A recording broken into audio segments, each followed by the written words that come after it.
데오빌로여, 내가 먼저 쓴 글에는 무릇 예수께서 행하시며 가르치시기를 시작하심부터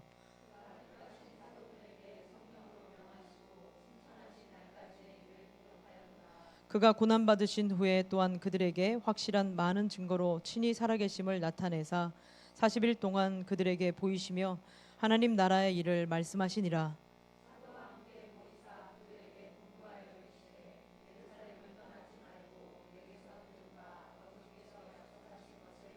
같이 읽습니다.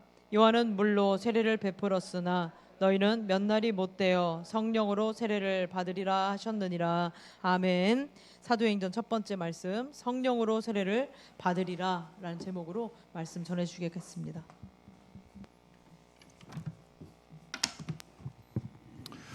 우리 한번 옆에 분과 인사 나눌 텐데요. 오늘 좀 특별하게 우리 한번 손 이렇게 사랑합니다 그냥 한번 해주실까요? 예, 사랑합니다. 예, 다 이게 이유가 있습니다. 어색하죠.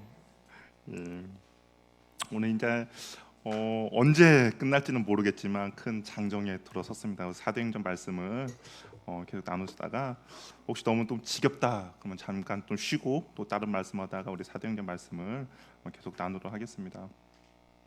우리 사도행전은 신약 성경에서 유일한 역사서로 이렇게 평가를 하고 있는데요. 복음서와 서신서를 연결해주는 그런 다리 역할을 이 사도행전이 해주고 있습니다. 만약에 혹시 이런 생각 해보셨습니까? 사도행전이 없다면, 신약성경 사도행전이 없다면 아마 많은 궁금증들이 있었을 것 같아요. 예를 들면 예수님의 승천 이후에 과연 제자들이 어떻게 변화되었을까? 과연 그들은 여전히 겁쟁이로 남아 있었을 것인가? 아니면 뭔가 이렇게 변화를 가졌을 것인가? 아니면 예수님이 약속하신 성령님은 과연 언제 이렇게 오셨는가? 또 예수님의 그 복음이 예루살렘을 넘어서 아시아와 유럽까지 어떻게 전달이 되었는지, 또한 사도 바울이라는 사람은 과연 어떤 사람이길래 그는 그 열심을 내어서 그런 선교를 했는지, 또한 바울서시에 나오는 그런 교회들은 과연 어떻게 세워졌는지, 누구에 의해서 세워졌는지를 많은 궁금증을 가질 텐데요. 그러나 다행히도 이 사도행전이 있어서 우리가 방금 제가 드렸던 그 질문에 대한 답을 다 해주고 있습니다. 이 사도행전은 교회 형성과 성령 역사 그리고 신약 성경을 이해하는 데 있어서 정말 중요한 그런 열쇠라고 할 수가 있는 것이죠. 이 사도행전의 저자는 누구입니까? 의사 누가가 썼죠. 그래서 이거 누가복음과 이게 또 긴밀한 또 연관성을 갖고 있습니다. 우리 오늘 읽었던 1절 보니까 내가 먼저 쓴 글이라고 이야기해요. 이 내가 먼저 쓴 글은 어떤 글입니까? 누가복음이죠. 누가는 아마 성격이 되게 촘촘하고 되게 꼼꼼했던 것 같습니다. 그래서 누가복음도 긴 예수님의 그 행적을 시간 순으로 잘 정리했는데요. 예수님의 생애를 정말 시간의 순서대로 꼼꼼하게 잘 정리를 했습니다. 그런데 누가복음도 그렇지만 사도행전도 그렇지만 글을 읽는 독자가 있어요. 누구일까요? 바로 데오빌로라는 사람입니다. 누가복음에서도 이렇게 데오빌로에게 누가복음을 이 기록을 글을 남겼는데요. 근데 누가복음에서는 데오빌로를 뭐라고 불렀냐면 카카라고 불렀어요. 이게 데오빌로 카카여라고 이야기를 시작하고 있는 것을 볼 수가 있습니다. 이 데오빌로라는 것은 하나님을 뜻하는 데우스와 그 사랑 또는 친구를 뜻하는 휠로스의 합성어가 바로 이 데오빌로인데요. 직역하면 뭐 하나님의 사랑, 하나님을 사랑하는 사람, 하나님의 사랑을 입은 사람이라고 할 수가 있어요. 그래서 사람들은 이 데오빌로가 혹시 별명인지 가명인지 아니면 진짜 이름인지는 우리가 확실치 않지만 아무튼 그 누가는 데오빌로에게 그 편지를 쓰고 글을 쓰고 있다라는 겁니다. 근데 사도행전에서는 이 동일하게 데오빌로에게 글을 쓰고 있는데 누가복음과 좀 약간 다른 호칭을 사용하고 있어요. 어떻게 이 데오빌로를 부르고 있습니까? 데오빌로여라고 부르고 있는 것이죠. 누가복음에서는 데오빌로 카카여라고 했는데 이 사도행전에서는 그냥 데오빌로라고만 부르고 있다라는 겁니다. 이 카카라는 단어가 고귀한 사람, 그러니까 높은 자리에 앉고 정말 높은 권력에 앉아 있는 사람에게 부르는 그런 호칭이죠. 당시 로마 제국에서 총독 이상의 정말 고위 관리직이 아니면 이 각하라는 호칭을 붙이지 않았습니다. 우리도 예전에 뭐 대통령에게만 붙이는 그런 용어였죠. 근데 신약 성경에 보니까 이 데오빌로 말고 각하라는 이 호칭을 부른 사람이 나중에 이제 사도행전을 보면 알겠지만 벨릭스 총독과 베스도 총독에게만 이 각하라는 호칭을 붙이게 됩니다. 2000년 전의 로마 사회는 되게 철저히 계급 사회였습니다. 당연히 식민지와 노예들이 있기 때문에 그 계급 사회를 유지하기 위해서는 철저하게 그런 것들을 잘 지켜 나가야겠죠. 만약에 작은 허점과 뭐 그런 것들 무너지게 되면 그 노예제도 그런 것들 모든 걸 다 무너지기 때문에 철저하게 계급 사회를 지켜 나갔습니다. 식민지 백성이던 유대인들에게 로마 제국 총독의 그 이상 고위 관리는 정말 하늘보다 높은 사람이었죠. 누가가 누가복음에서 데오빌로를 각하라고 불렀던 것은 두 사람이 도저히 가까워질 수 없는, 동동해질 수 없는 그런 관계를 그 글로 표현하고 있었습니다. 근데 사도행전에서는 이 데오빌로를 존칭 없이, 각하의 존칭 없이 데오빌로여라고 부르고 있는 것이죠. 이것을 보면서 우리가 추측해 볼 수 있는 것은 누가복음을 통해서 이 데오빌로가 예수 그리스도를 믿게 되었고, 그리고 그 수직적인 관계, 정말 철저히 계급적인 그 사회 그런 모든 것들이 형제의 관계가 되었음을 우리는 예상해 볼 수 있다라는 겁니다. 누가복음은 처음으로 누가가 데오빌로에게 복음을 전한 그런 글이었는데, 그 글을 읽고 데오빌로가 혹시 회심하지 않았을까, 그가 정말 이 교회라는 공동체 안에 들어오지 않았을까라고 생각을 해보는 것이죠. 왜냐하면 호칭이 각하에서 그냥 친구를 부르는, 형제를 부르는 그런 호칭으로 바뀌었기 때문입니다. 높여 부르던 호칭을 형제의 호칭으로 바꾸려고 한다면 누가 먼저 이런 제안을 해야 될까요? 글을 쓰는 누가가 먼저 제안을 해야 됩니까? 아니면 그 글을 받는 데오빌로가 제안을 해야 됩니까? 어떻습니까? 누가 먼저 제안을 해야 말을 놓을 수가 있죠. 제가 뭐 저보다 연세 많으신 분들 우리 이제 친한데 말 놉시다 할 수는 없잖아요, 그렇죠? 저보다 연세 높은 그래도 이게 우리 말 놉시다라고 해야 그나마 부담을 내려놓고 말을 놓는데, 아마 마찬가지죠. 누가도 본인이 편지를 쓰고 있지만 함부로 말을 놓고 이제부터는 내가 이제 존칭을 하지 않겠습니다라고 할 수 없습니다. 데오빌로의 제안이 없다면 뭐 불가능한 일인 것이죠.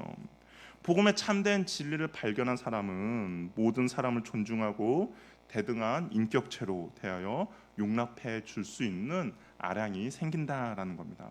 그것이 바로 하나님께서 우리에게 말씀해 주신 믿음과 사랑의 모습이라고 할 수가 있는 것이죠. 우리가 서신서를 보면 바울이 이러한 이야기를 많이 해요. 거룩하게 입맞춤으로 서로 무난하라라는 명령들이 많이 등장합니다.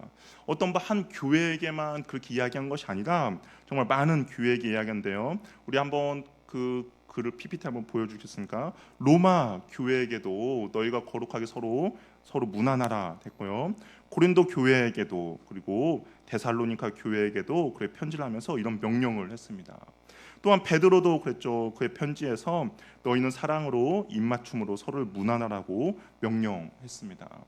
당시의 인사법은 서로 입을 맞추는 것이었어요. 그런데 계급이 낮은 사람은 높은 사람의 손등이나 발등에 입을 맞추는 것이 당시의 예의고 문화였습니다. 지체 높은 사람들은 자기들끼리는 서로 입맞추어 인사를 했지만 지위가 낮은 사람하고는 격이 맞지 않았기 때문에 그 낮은 사람들하고는 도저히 그렇게 할 수가 없었던 것이죠.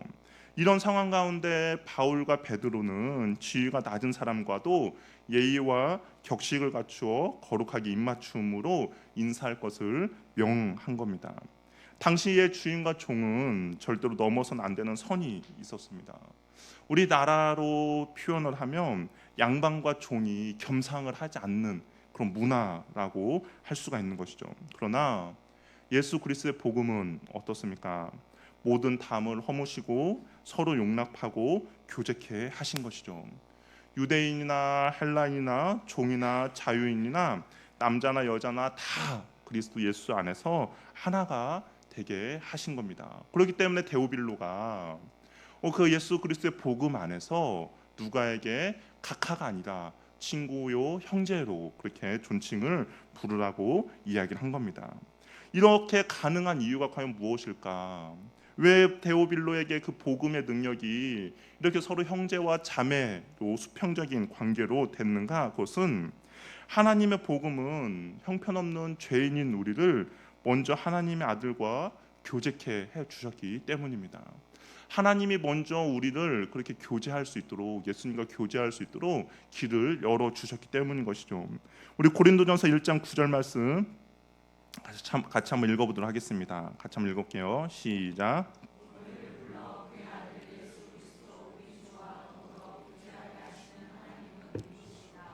하나님께서 죄인인 우리를 먼저 친구 삼아 주셨습니다.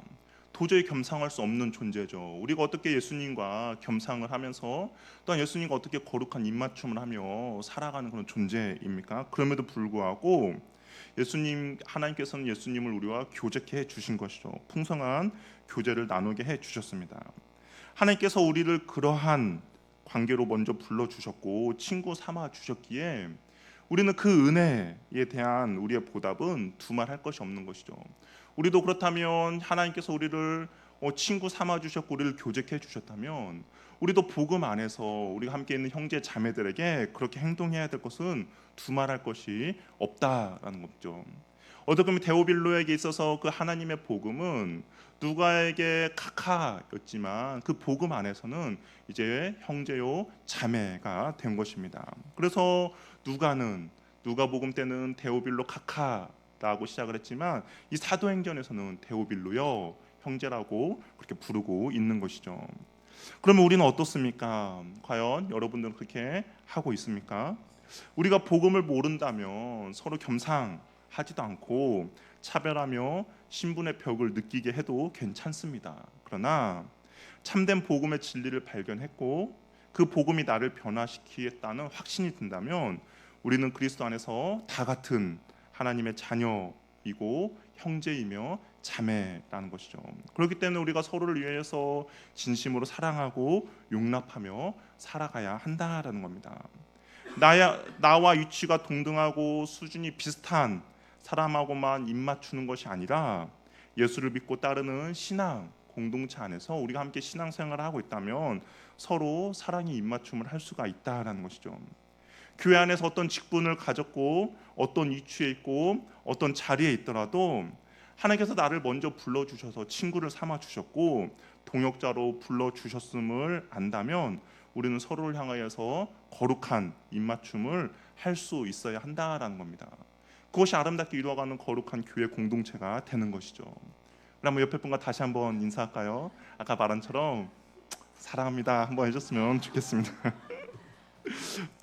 우리 그런 공동체가 되면 좋겠어요. 우리가 복음 안에서 하나님 우리를 먼저 친구 삼아 주셨고 교제했기 때문에 우리는 서로를 대해서 사랑해주고 용납할 수 있어야 한다라는 것이죠. 누가는 사도행전을 기록하면서 먼저 자신의 누가복음에 쓴 내용을 요약하고 있습니다. 1절에 보니까 예수님께서 행하시고 가르치고 승천하신 날까지 일을 기록하였다라고 이야기를 해요. 누가는 예수님께서 가르침이 있었는데 근데 그 가르침에 앞서서 먼저 무엇이라고 말합니까? 행하셨다라고 이야기하고 있어요. 예수님의 가르침이 더없이 진실한 이유는 말로 가르침이 앞서기보다는 행하심이 먼저 선행되었기 때문입니다. 만약 예수님의 행하심이 없이 그냥 말로만 먼저 가르쳤다면 그것은 관념에 아마 불과했을 것입니다. 그러나 그는 먼저 행하셨죠. 어떻게 먼저 행하셨습니까? 우리에게 겸손과 사랑과 그런 것들을 가르쳐주기 위해서 그는 먼저 하늘 영광을 버리시고 겸손히 낮고 낮은 이 땅에 오셨습니다. 그리고 그는 사랑할 수 없는 원수 죄인들에게 먼저 사랑을 베풀어 주셨죠. 낮고 천한 사람들에게도 주저없이 다가가 위로해 주시고 그들을 어루만져 주시고 그들과 함께 교제하는 거에 그는 주저하지 않았다라는 겁니다. 그리스도인들은 말이 먼저 앞서는 것이 아니라 그들의 삶이 먼저 행해야 한다라는 것이죠. 일상의 삶에서 신앙의 모습을 먼저 보여 주어야 한다라는 겁니다. 누구를 가르치기에 앞서 내가 먼저 참된 신앙인의 모습을 보여주는 것이 참된 가르침이라는 것이죠. 신앙은 말로 가르치는 것이 아니라 행동으로 가르치는 것입니다.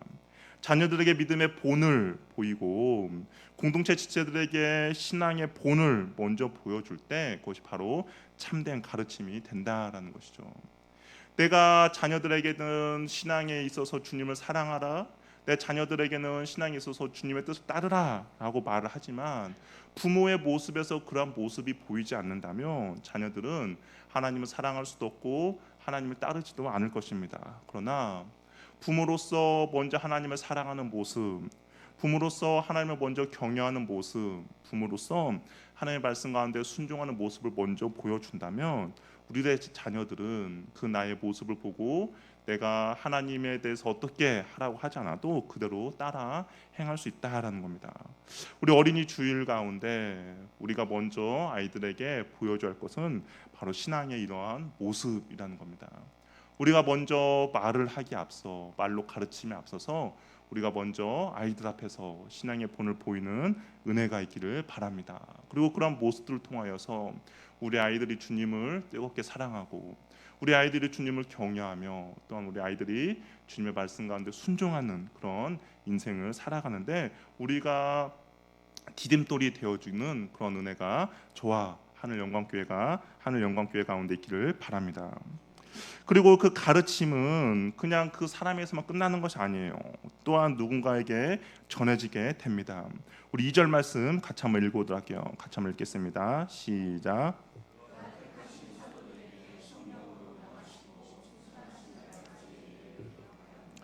그가 가르친 거 2절 보니까 그가 택하신 사도들에게 성령으로 명하셨다라고 이야기해요. 예수님의 가르치는 사도들에게 성령으로 명하셨습니다. 사도란 보냄을 받은 사람들이란 뜻인데요. 하지만 뭐 아무 뜻도 목적도 없이 그냥 가는 것이 아니라 보내는 사람의 메시지가 있다라는 것이죠. 그 메시지를 품고 가는 겁니다. 예수님의 행동으로 보여주신 그 가르침을 가지고 나아가는 것이죠. 이 명령하다는 것은 유임하다, 사명을 부여하다라는 뜻이 있어요. 그러니까 예수님께서 그 사도들에게 명령하고 사명을 부여했습니다. 그런데 무엇으로 명령했냐? 성령으로 명령하셨다는 것이죠. 성령을 통해서 성령을 의지해서 말씀하셨다라는 겁니다. 사도의 복음 전하는 사역은 성령을 통해 이루어지는 것이죠. 성령은 무엇이든지 자신의 자의로 말씀하지 않습니다. 언제나 하나님이 친히 하시는 그 말씀만을 전하세요. 우리 그것이 요한복음에 기록되어 있는데요. 우리 요한복음 14장 26절 말씀 같이 한번 읽어보도록 하겠습니다. 같이 한번 읽겠습니다. 시작.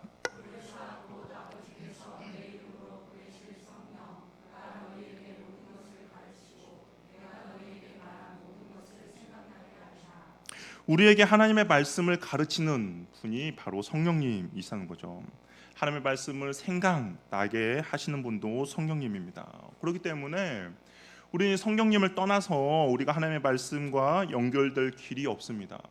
여러분이 말씀을 들으면서 어떤 감동이 있다든지 아니면 여러분들이 말씀을 들으면서 어떤 생각이 난다든지 아니면 어떤 일을 하면서 그 하나님의 말씀이 생각나는 것이 바로 성령님이 하시는 일이다라는 것이죠.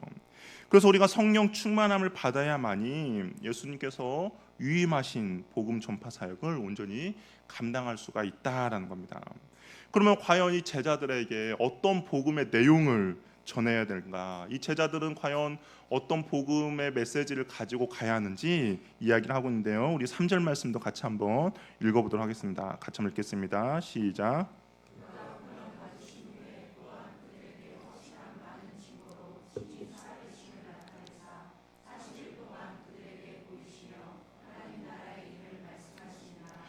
부활하신 후에 이 땅에 남은 시간 동안 예수님께서 무엇을 가르쳤습니까? 하나님 나라의 일을 가르치신 것이죠. 하나님 나라는 무엇입니까? 하나님이 통치하시고 하나님이 다스리는 나라입니다. 주님은 부활하신 이 40일 동안 제자들과 함께 지나면서 하나님 나라에 끊임없이 말씀하셨어요. 그만큼 이게 하나님 나라가 정말 중요하기 때문인 거죠. 만약 여러분들에게 40일의 시간만 이 땅에 있다라고 한다면 정말 중요한 거, 꼭 하고 싶은 거, 반드시 알아야 될 것을 가르칠 겁니다. 예수님께서 이 땅에 있는 동안 40일의 시간 동안 정말 제자들에게 있어서 꼭 알아야 될 거, 제자들이 꼭 기억해야 될 거, 그리고 제자들에게 있어서 반드시 앞으로 그 일생 가운데 꼭 해야 할 일이 무엇인가, 바로 하나님 나라의 일이었다라는 겁니다. 그것을 제자에게 끊임없이 가르쳐 주신 것이죠. 하나님 나라는 이미 구약 성경에서도 예언되어 있었고 선지자를 통해서도 이미 말씀하셨고, 예수님의 그 성육신에 구체적으로 이 땅에 도래했으며, 그리고 예수님께서도 이 땅 가운데서 복음을 전하시면서도 하나님의 나라의 일에 대해서 제자들에게도 가르쳐 주었다라는 겁니다. 결국에 그 하나님 나라의 일은 뭐냐? 바로 천국 복음을 가르쳐 주신 것이죠. 그래서 천국 복음, 하나님의 통치와 다스림을 받는 하나님의 백성으로서의 어떻게 살아가야 될지, 그리고 그 천국 복음으로서 하나님의 그 천국 시민권자로서 어떻게 이 땅을 살아가야 할지에 대해서 가르쳐 주었다라는 겁니다.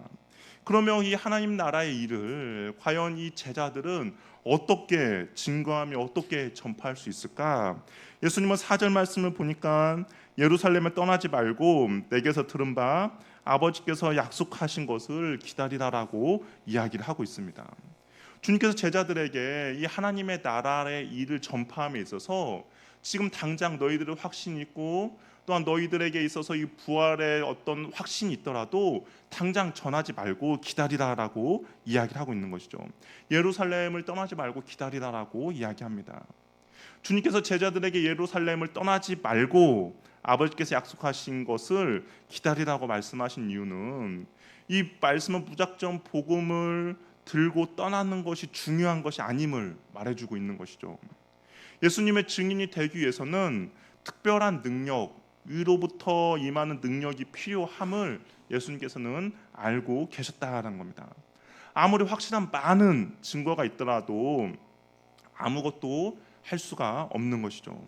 인간적인 열심과 용기만 있다고 해서 불가능합니다.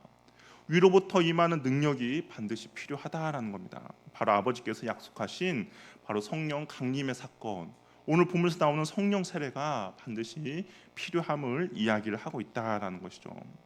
예수님이 예루살렘을 떠나지 말라라고 제자들에게 이야기한 것은 아마 제자들이 예루살렘을 떠나고 싶은 마음이 가득했기 때문에 떠나지 말라고 명령하셨을 것입니다.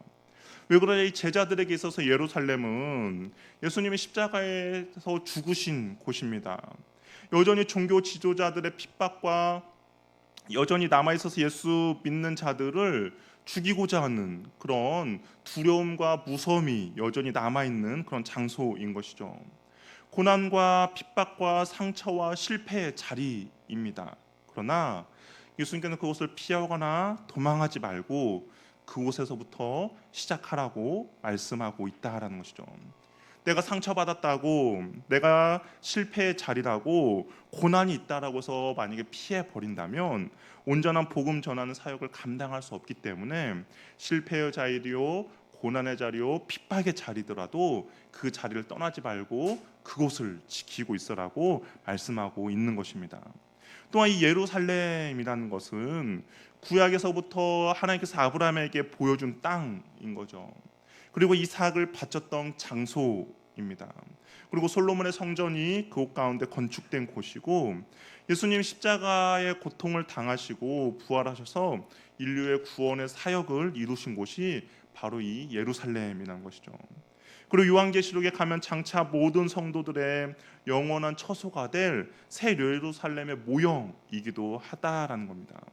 예수님은 이러한 예루살렘을 신약 교회의 출발로 삼기를 원하셨기 때문에 예루살렘을 떠나지 말고 아버지 약속하신 것을 기다리라라고 명령하신 것입니다.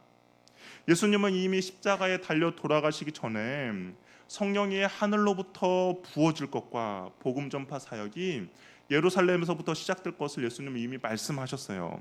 우리 누가복음 24장 46절 48절 말씀 같이 한번 읽어보도록 하겠습니다. 같이 한번 읽겠습니다. 시작.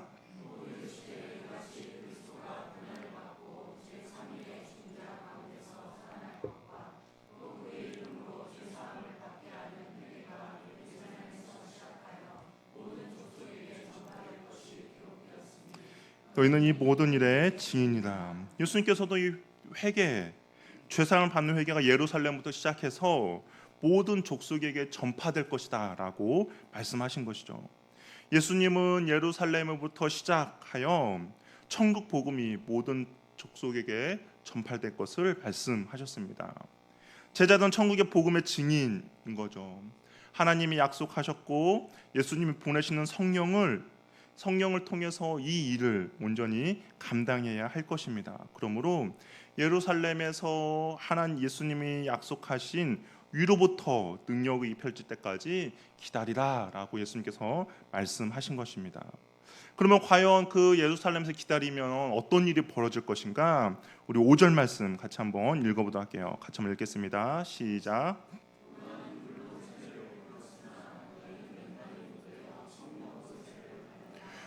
너희들이 예루살렘에서 기다리면 이제 이런 일이 벌어질 건데, 요한은 물로 세례를 베풀었지만 그곳에서는 이제 예루살렘 그곳에서는 성령으로 세례를 받을 것이다라고 이야기합니다. 이 말을 그대로 이해하면 요한은 물 세례로 죄인이 물에 잠겼듯이 너희는 이제는 성령으로 잠기는 일이 벌어질 것이다라고 이야기하죠. 성령에 푹 잠기는 사건이 벌어질 것이라고 이야기를 하고 있습니다. 하나님께서 위로부터 성령을 부어주시면 정말 광야처럼 척박한 내 삶에 큰 축복이 일어나는 것이죠. 이사야가 이렇게 말씀하고 있어요. 이사야가 그런 사건에 대해서 무엇이라 말씀했느냐? 이사야 35장 15절을 보면 마침내 위에서부터 영을 우리에게 부어주시니 광야가 아름다운 밭이 되며 아름다운 밭을 숲으로 여기게 되리라라고 이야기하고 있습니다. 광야는 어떻습니까? 척박하죠. 정말 풀 한 포기도 보기 힘든 곳이 광야입니다. 그런데 위로부터 영이 우리에게 임해 주시면 그 척박하고 풀 한 포기도 없고 물도 없는 그곳이 아름다운 밭이 되고 숲으로 변화된다라는 겁니다. 우리도 마찬가지죠. 척박하고 정말 광야같이 메마른 그런 우리의 심령 가운데 위로부터 하나님의 영이 임하시면 그곳이 변화된다라고 이야기를 하고 있는 것이죠. 우리가 여기서 좀 한번 잠깐 점검해 봐야 될 것이 있습니다. 과연 성령 세례와 성령 충만이 뭘까? 이제 우리가 사도행전을 계속 살펴보면 이 성령 세례와 성령 충만에 대해서 이 두 용어가 종종 등장할 겁니다. 이 성령 세례와 성령 충만 동일하게 성령의 역사입니다. 하지만 둘은 조금 다른 개념이 있는 것이죠. 이 둘의 차이는 결혼과 결혼 생활을 하는 것이라고 이해하면 좋을 것 같습니다. 우리가 결혼을 해야 법적 부부가 됩니다. 그러나 이 부부가 되었다고 해서 결혼 생활이 행복한 건 아니죠. 부부가 지속적으로 사랑하고 서로의 의무와 책임을 다할 때 행복한 결혼 생활이 유지가 됩니다. 성령 세례는 어떻게 보면 법적인 결혼 생활의 시작이라면 성령 충만은 그런 결혼 생활이라는 것이죠. 성령 세례는 구원과 영적 출생을 위한 필수 과정이라면 성령 충만은 성령으로 세례받은 자가 성령의 다스림을 받는 상태가 되는 것입니다. 그렇기 때문에 여러분에게 있어서 이 성령 세례와 성령 충만의 용어를 잘 구분해 놓으시길 바랍니다. 성령이 부어지면 우리에게 구원의 사건이 일어나는 것이죠. 우리가 하나님의 자녀로 거룩한 백성으로 세상과 구별되는 그런 일이 벌어집니다. 또한 성령이 우리 안에 임하심으로 구원의 확신을 가지고 되며 신앙생활을 시작하게 됩니다. 가치관이 변화되어 죄로부터 멀어지게 되고요. 그다음에 죄를 회개하게 되고 하나님의 뜻에 살고자 하는 그런 열정이 우리들 마음 가운데 솟구치게 되는 것이죠. 이때의 성령 세례는 바로 일회성의 사건입니다. 평생에 한번 일어나는 것이죠. 내 마음을 성령이 사로잡아서 진정으로 예수님을 내 구주로 영접할 때 일어납니다. 예수님을 진정으로 믿는 사람에게 일어나는 바로 사건이라는 것이죠. 그러면 그 성령 세례 사건이 일어나는 사람에게는 삶의 변화가 일어납니다. 우리의 성품이 바뀌게 되죠. 우리의 삶에서 성령의 열매가 맺어지게 됩니다. 사랑과 희락과 화평과 오래 참음과 자비와 양성과 충성과 온유의 절제의 열매들이 우리의 삶에서 맺어지게 되는 것이죠. 예수님의 성품을 닮아가게 됩니다. 내 인격이 점점점 하나님의 형상으로 바뀌게 되는 것이죠. 신앙생활을 하다 보면 옛 성품이 올라옵니다. 내 마음 가운데 판단하게 되고 정죄하며 험담하며 교만한들이 매일마다 스스로 주인 노릇하려고 올라오지만, 이럴 때마다 성령님을 의지하고 간구하며 나아갈 때 성령 하나님께서 우리에게 인내와 용납함과 오래 참음을 허락해 주시는 것이죠. 날마다 부딪히는 상황을 이길 수 있는 그날의 은혜를 우리들에게 허락해 주십니다. 그러면 인격과 삶의 변화로서 성령 세례, 이것은 다른 말로 성령 충만이라고 할 수 있는데요, 계속해서 성령 충만함을 받아야 한다라는 겁니다. 일회성으로 그치는 것이 아니라 매일의 삶에서 충만함을 입어야 하는 것이죠. 주님 앞에서 서는 그날까지 우리의 인격은 날마다 공사 중인 거죠. 옆에 있는 지체들도 날마다 공사 중인 그런 지체입니다. 그렇기 때문에 내가 옆에 있는 지체들 보면서 저 사람 왜 이렇게 지저분한가, 저 사람 왜 이렇게 널브러져 있는가 라고 판단하는 것이 아니라, 그의 인격이 지금 공사 중이구나. 그런데 그 인격만 공사 중인 것이 아니라 바로 내 자신도 공사 중이라는 것이죠. 그렇기 때문에 날마다 성령을 의지해요. 우리는 완성해 가는 것입니다. 이 성령 세례가 임했을 때 우리는 그런 삶을 살아갈 수가 있는 것이죠. 그리고 성령 세례를 받은 사람은 하늘의 능력이 임하게 됩니다. 내 힘과 내 능력으로 사역하는 것이 아니라 성령의 능력으로 사역하게 되는 것이죠. 제자들이 열심만으로 복음 전하는 사명을 감당할 수 없지만 성령의 능력을 통해 사명을 감당하게 된다라는 겁니다. 성령의 능력이 아니고서는 영적인 사역을 절대로 감당할 수도 없고 감당해서도 안 되는 것이죠. 그래서 예수님의 하나님이 약속하신 것을 허락하실 때까지 이 예루살렘에서 기다리라고 말씀하신 것입니다. 구약 시대에도 성령님은 활동하시고 계셨습니다. 천지를 창조할 때도 하나님의 신은 수면을 운행하셨죠. 사사들에게도 하나님의 영이 임했습니다. 예수님의 탄생 사건에도 성령님이 개입하셨습니다. 그러나 구약에서 활동하신 성령님은 사람들이 거역하거나 불순종하면 떠났어요. 특별히 삼손을 한번 생각해 봅시다. 그가 하나님의 영이 있었지만 그가 하나님 앞에 불순종했을 때 그 영이 잠깐 떠난 것을 보게 된 것이죠.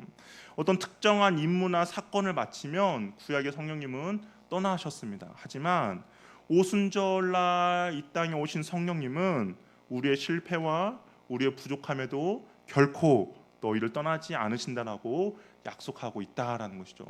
나의 부족함으로 인하여서, 나의 어떤 연약함으로 인하여서 우리에게 오신 성령님은 절대로 떠나지 않는 분이다라는 겁니다.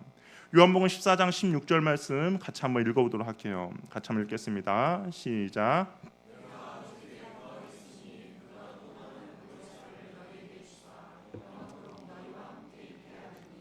그 성령 하나님께서 떠나지 않는 이유가 우리의 잘남과 우리의 의익 때문에 안 떠나시는 것이 아니라 바로 예수 그리스도의 의를 보고 그렇게 하시는 것이죠. 그리고 성령님은 우리가 하나님의 나라의 일을 전파하는데 그 일을 감당할 수 있도록 우리를 도와주신다는 겁니다. 말로 전하기에 앞서서 행동으로, 삶으로 증인의 삶을 살아갈 수 있도록 이 성령 하나님께서 우리를 도와주시는 것이죠. 예수님의 성품이 우리의 삶에서 나타나도록 우리를 간섭해 주시고 우리를 인도해 주실 것입니다. 실패와 좌절과 절망의 장소일지라도 나와 함께 하시는 성령님 안에서 성령님을 힘입어서 하나님의 나라의 사명을 우리는 감당할 수가 있게 된다라는 겁니다.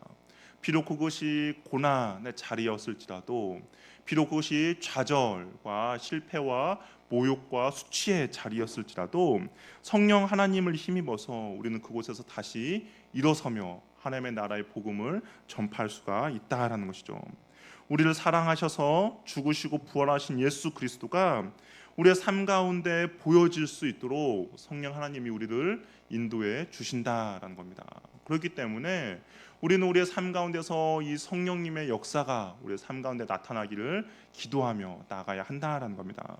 아마 여기 계신 분들은 성령의 세례는 다 경험했을 것입니다. 이미 우리는 하나님과의 법적인 관계는 이미 다 정리가 된 것이죠. 그렇다면 우리에게 필요한 것은 무엇이냐? 바로 성령 충만이라는 것이죠. 날마다 결혼 생활 가운데 그 부부의 관계가 더욱더 돈독해지고 사랑의 관계를 유지할 수 있도록 우리에게 필요한 것이 있다면 바로 성령 충만함이라는 겁니다. 저와 여러분 삶 가운데 그런 충만함이 넘치는 은혜가 있기를 바랍니다.